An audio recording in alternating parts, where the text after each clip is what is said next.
Sure. Novak, you haven't had the situation in this tournament yet, but what do you make of five-set matches and the keys to thriving in them and the importance to the game?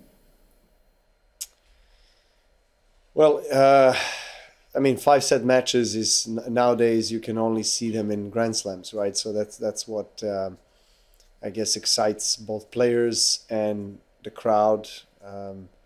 Most of the people love to see it. We as players like to play it, maybe not that often, but you know, I think at times to see an exciting five-set match, like for example the one that I can highlight was one of the most exciting matches I've ever played in my life, the five-setter against Federer here in finals of Wimbledon in 2019.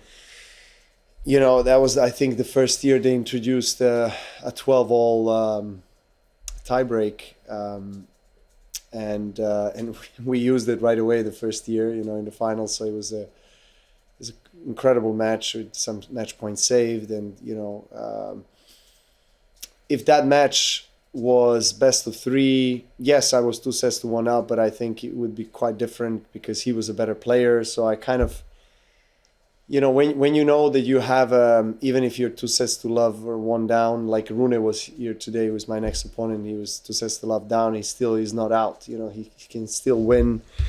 And I think if you're physically fitter, I guess, than your opponent, or have more experience than your opponent in best of five, it still gives you a sense of confidence and tranquility, even though you're 2-love down. Of course, there's a sense of urgency, but you know, you still feel like, okay, that, you know, there's still quite a lot of time for me to kind of bounce back. And throughout my career, I've had quite a few matches where I was coming back from 2-love or 2-1 down, and you know, winning record, mostly positive score in a fifth setter. So you know, I enjoyed those throughout my career, and I think they're important aspect of the history and of the future as well of the sport. So I would support it, particularly in the latter stages of the Grand Slam.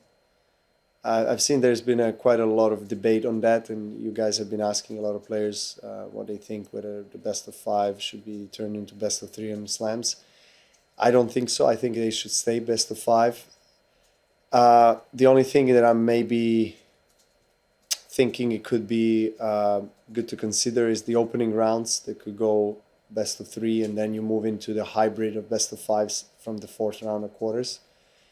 I don't know. That's just me, my thinking. But I think best of five, particularly in the last 3-4 rounds of a slam, you need to keep. But in terms of innovation in tennis and in our sport, I think it's necessary. I think we have to, other than slams, we have to figure out how to attract younger audience.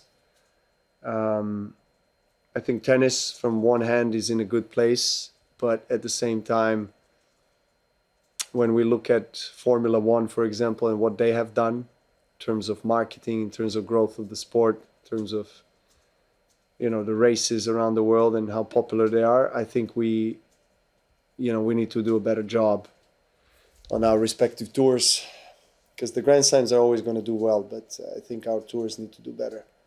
And we are lucky to be very historic and very global sport, but I think one of the studies that was done by PTPA 3-4 years ago showed that tennis is the third or fourth most popular sport in the world, most watched sport in the world, along with cricket. Number one is obviously football, or soccer as you call it in States, and the second one is basketball, and then it's tennis and cricket. But tennis is number 9 or 10 on the list of all sports in terms of using its popularity, commercializing or capitalizing on that. So I think there is a huge space for growth. That we are quite fractioned, I think, as a sport. So there's quite a bit of things, I think, for us to really collectively look at and try to improve it. And we need to grow the number of players that live from this sport. We're still, very, very rarely do I see in the media that you guys are writing about the fact that you have only 350 or 400 players, both men, women, singles, doubles, across the board that live from this sport on this planet.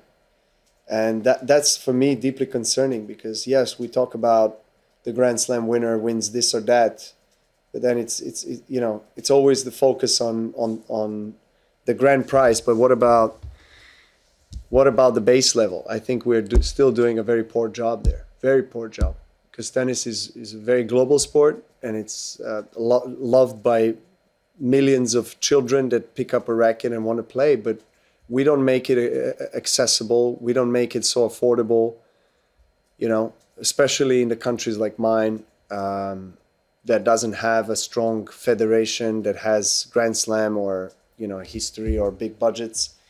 So I think collectively, we all have to come together and understand how to maintain the sport's, let's say, foundation, or create a new foundation, a cornerstone of really what tennis is about, which is the base level, right? The club level.